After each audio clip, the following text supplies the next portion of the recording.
Notre histoire débute dans une contrée sauvage et canchique qui répond au doux nom de Sicilia ou Sicile, selon qu'on est italien ou auvergnat.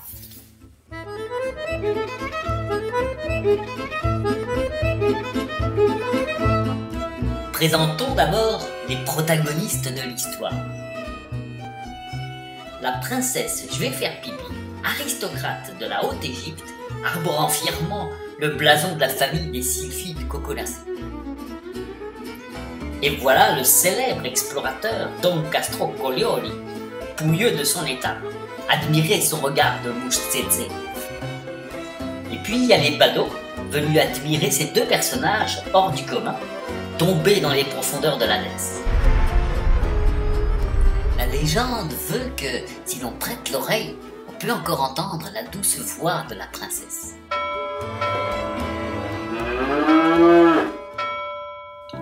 Dans une petite bourgade, sur le bord de la mer Ionienne, la princesse marchait seule. Elles étaient grimées en étudiante anglaise portant chapeau et sac à bazar.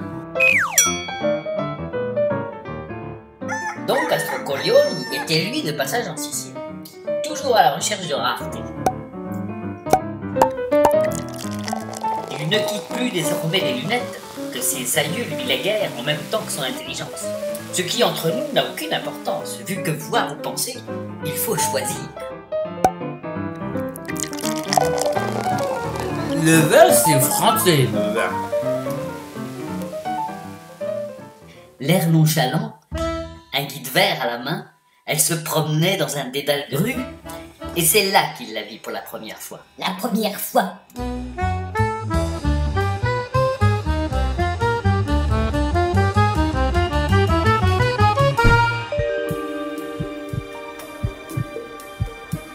Elle arborait un magnifique sourire qui laissait personne indifférent.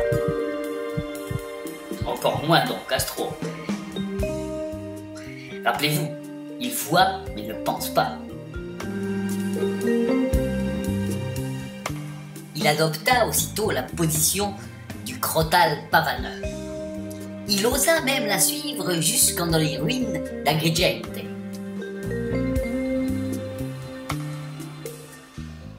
Buongiorno, signorina. Don Castrocolioli pour vous servir. Vous êtes la plus jolie madame que j'ai jamais vue dans les ruines. Et vous voyagez souvent dans les ruines, mon cher monsieur? Vous savez, je suis un explorateur célèbre et je peux vous servir de guide. Vous êtes bien aimable, mon cher monsieur. Mais allez plutôt voir ces colonnes là-bas, elles vous tendent les bras. Mamma mia, ma elles sont grosses ces colonnes. On peut dire qu'il a la manière. Me comparer à des ruines. Même joli, il ne sait pas regarder.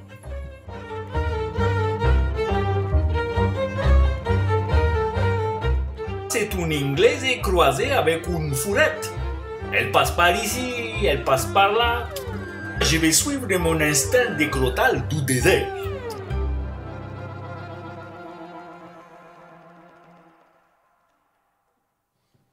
Ignorant l'assaut du crottal, la belle découvrait la grandiose Agrigente.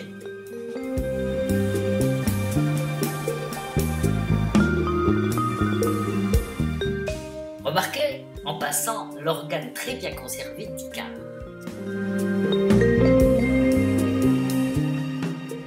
Ah, mon instinct de crottal, il est fabuloso. Elle est là, mais elle est bizarre un peu. Un mélange de la Vénus de Milo et de Nefertiti. Signora, même de derrière vous êtes jolie et je suis vraiment charmé de vous revoir. Laissez-moi vous accompagner.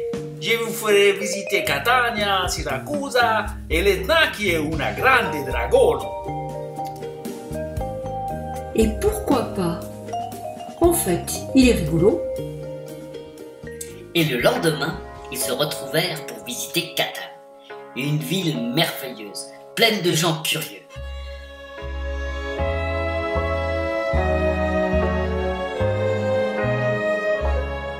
Ils parlent une langue étrange. Comment dire? pleines de sons étranges. Il faut pour les imiter avancer la mandibule, comme ceci. Passez la lèvre inférieure devant la lèvre supérieure, faites disparaître la langue quelque part, expirez tout l'air d'un seul coup, et ça vous donne à peu près...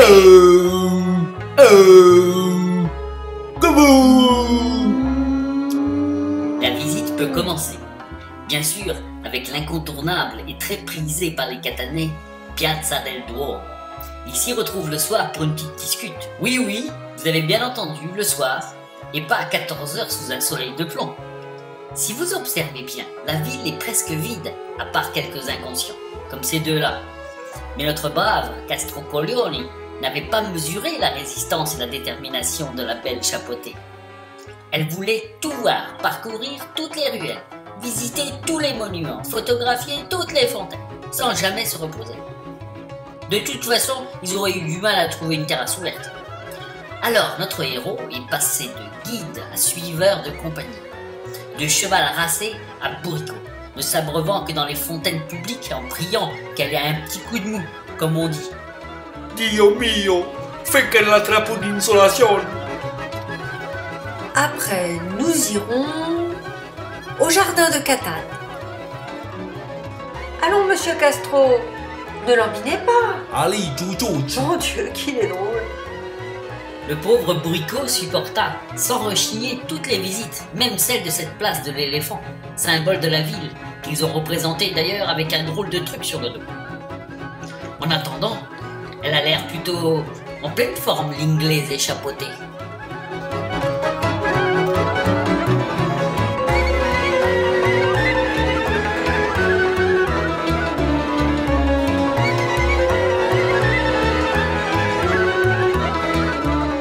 Hein? Quoi? Ma c'est qui la ragazza avec les beaux chapeaux? Dites-moi, je les garde ou je les enlève? Pauvre Don Castro. On peut dire que son cerveau s'était mis en vacances. Oh, joli chapeau! Oh, bella ragazza!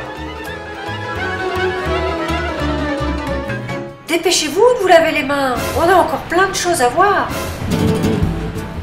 On ne sait si c'est la chaleur, la fatigue ou le rythme soutenu des changements de décor. Enfin, toujours est-il que notre explorateur passait maintenant en alternance du grand silence pensif qu'on pouvait prendre pour de la méditation à des explosions incompréhensibles. Accidente! Fais gaffe, Beloul! Le soleil tape fort, il est vrai. Enfin, elle a pu percevoir la dimension fragile de ce petit bonhomme. Et elle lui proposa enfin un petit repas en tête-à-tête sur la terrasse de son hôtel. Oh zut, ho dimenticato le bouchons. Pour, dit-elle, terminer la journée en beauté.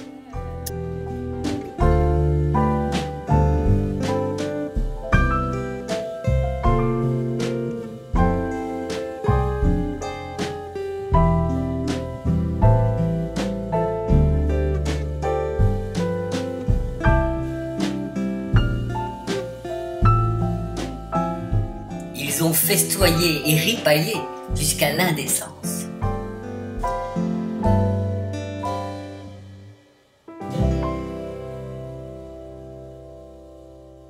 Et le lendemain, ce fut Taormina, une perle parmi les perles.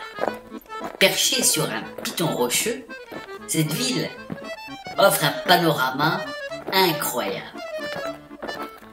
Ils savaient choisir les bons endroits pour aller se faire voir, les Grecs. La belle Inglaise échapeautée voulait tout voir, tout photographier. Elle a même souhaité être prise en photo avec une poubelle publique. Franchement,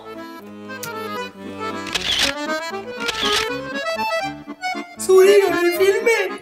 Tu veux parler de ces deux andouilles? Don Castro, lui, continuait à marcher, les yeux fixés dans le vague. C'est que cette ville, ce n'est qu'une côte. Il était au bout du rouleau. Il usa alors d'un stratagème bien connu des gros paresseux. Il feignit l'hypoglycémie avancée, il tituba et se tint la panse, enfin il se cogna dans un mur. Vous n'êtes pas en état, mon ami. Je vais vous conduire à mon hôtel, vous pourrez vous reposer. Et puis, nous irons nous restaurer. Finalement, la grande dame avait une grande âme. Ils traversèrent donc des paysages fabuleux pour entrer à l'hôtel. Si vous regardez bien, vous pouvez voir l'Etna, ou comme l'appelle Castro, le Grande Dragono.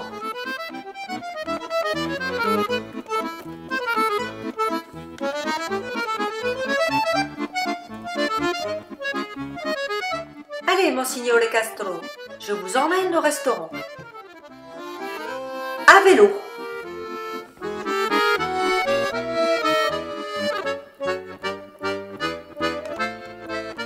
Finalement, il a eu son repas, et plus encore, une belle histoire d'amour venait de naître, une histoire à l'Italie.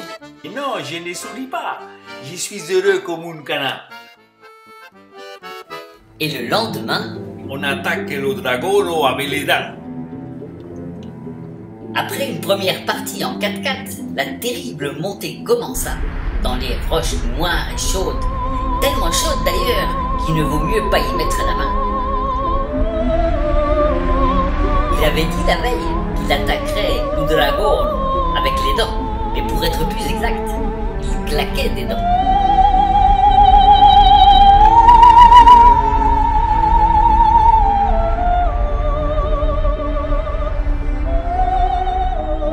Venez, une photo tous les deux. Et qui la prenne la photo? Ah oui, je pose l'appareil et on se récoule. Allez, récoule. Récoule encore, récoule. Récoule. Récoule. Tu sais quoi? J'ai chaud. Alors, donnez-moi les gilettes. On raconte depuis ce jour que le dragono a accepté ses hôtes et qu'il continue à les dorloter dans sa douce chaleur. Mais on dit aussi en Sicile qu'une histoire d'amour s'est développée entre le dragono, qu'on appelait aussi grosso nero, parce qu'il était gros et noir, et puis la femme aux gilettes. Cette histoire est devenue une légende, un archétype, gros nero et gilette. Et puis la déformation populaire nous l'a transmise sous le nom de Ronéo et Ginette, ou l'amour vache. Et depuis, le papyrus pousse dans cette île, qui, ironie du hasard, est devenue la terre d'accueil des sans-papiers.